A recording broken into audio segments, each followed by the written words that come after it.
Good morning, guys. I'm Tracy, and welcome back to Anarchy Land. Now, I've had 2 week vacation, and did I need it? Trust me, I did. I got a great deal of quality time with my daughter, and I hope you guys had a wonderful and a safe holiday season, along with plenty of time, quality time with your families. I am going to share my reading list. And here comes the cat, because I'm in the middle of doing something. Yep, life of pets, right? Alright, guys. First book is actually one that just arrived. Okay, I get my books through Amazon because I can get them cheap. Even though they're used, they're still rather inexpensive. Usually like under $20 expensive. But, yeah, I can get them fairly cheap. Oh my gosh, cat. Sorry about that view of her butt. This actually just came. It is Hard Times Cookbook with Back to Basics. Great Depression Cooking. It's actually, as I got reading it, it's like having 2 cookbooks in one. I am so forward to working through here and sharing all this stuff with y'all and doing these things over on Scratch Kitchen, and I will be posting stuff from this book here as well. Like I said, I just got it. As a matter of fact, it just got delivered. This is another one. I actually seen this with Wanda on Deep South Homestead. She has her own channel now, Crazy Days, and she's talked about it. I'm gonna tell you something. I am on, let me see, chapter 4, beans, bacon, and gravy. Okay, that starts out hook, line, sinker right there. And as I go through, I write down certain stories to share with y'all. Starting Tuesday, we'll get into Creature from Jekyll Island after this one, I promise. But this just absolutely caught my attention, and my absolutely wonderful, beautiful, intelligent daughter got me this for Christmas.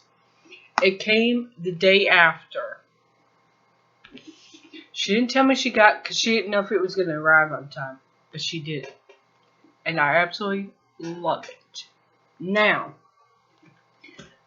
my next book is going to be Creature from Jekyll Island from E. Edward Griffin. It's a second look at the Federal Reserve. It's an updated version of his book, which he updated some things, because a lot's happened since this came out.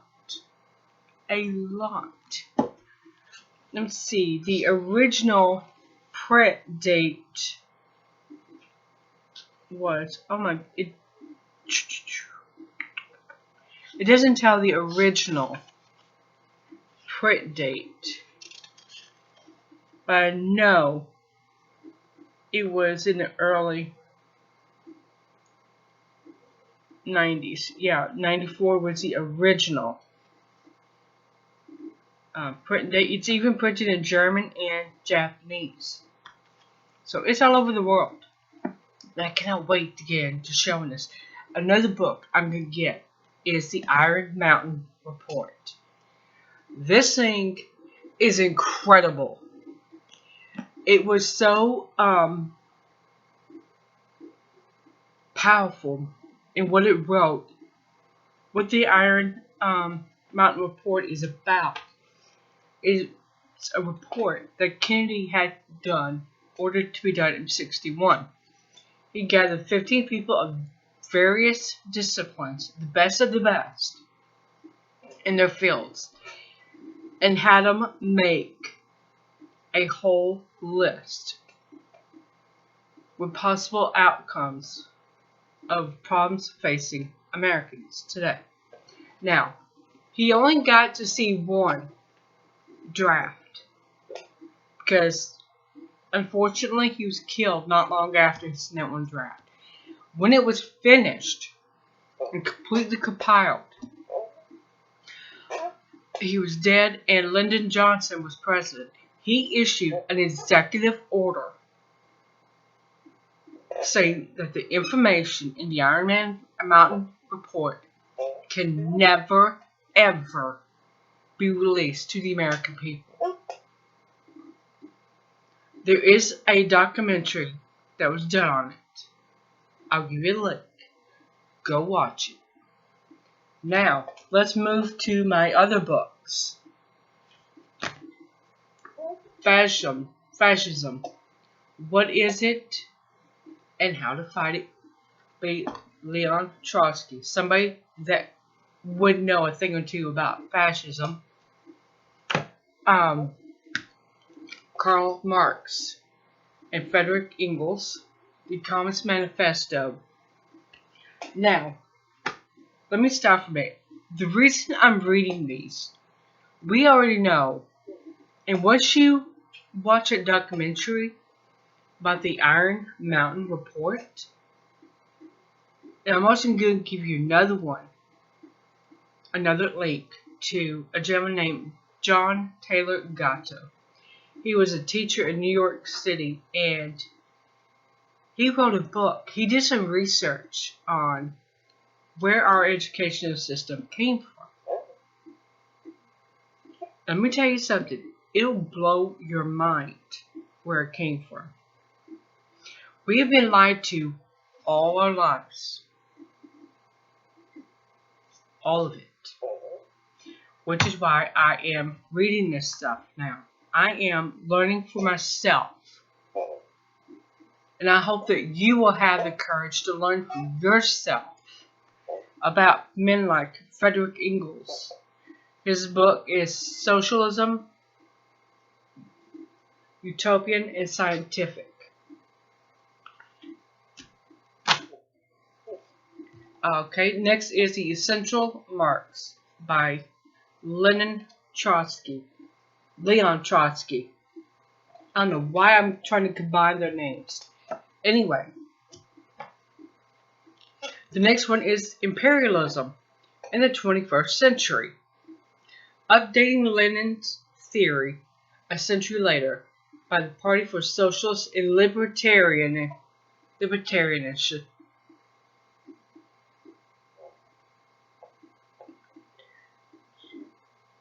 Anyway, including Imperialism, the Highest Stage of Capitalism by V.I. Lenin. Vladimir Ilyich Lenin. He wrote this years ago. Alright, another Trotsky. Lenin Trotsky. The Permanent Revolution. Lenin again. State and Revolution. Okay, now this is one you really need to get as soon as possible, along with Creature from Jekyll Island, Iron Mountain Report, is this. Morals and Dogma of the Scottish Rite of Freemasonry. The First Third Degrees by Albert Pike. And my last one is Che Guevara. He was one of the revolutionaries, along with Fidel Castro, that got fed up with seeing the country people in Cuba being working like serfs, while the people in the city of Havana were living high on the hog at their expense. The country people in both Russia and most of these other countries that are very capitalist, the country people were illiterate. They could barely write their names. I can't believe my daughter left 2 Aleve in a Ziploc bag where a cat can get it. Kids. Anyway, the kids were barely dressed. They did not go to school. They worked in the fields. They were literate enough to work. That was it.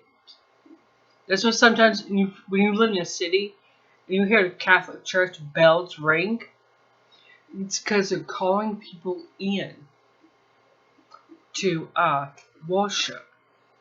Because a lot of people who were traditional Catholic and were eventually forced into Roman Catholic were illiterate. They couldn't even read the Bible. They couldn't read nothing. And now in Russia, that was it was Tsar Alexei that made it hereditary and permanent. So if your parents were serfs, you were going to be your grandchildren, your great-grandchildren, on and on and on. They would all be serfs under the law, which Tsar Alexei, son of Michael Romanov, he was the first Romanov to be Tsar. But his son made this hereditary and permanent. It was Tsar Alexander II that reversed it. Alexander I and Nicholas I wanted to do it. And even Catherine the Great wanted to stop this. But they didn't dare to a point.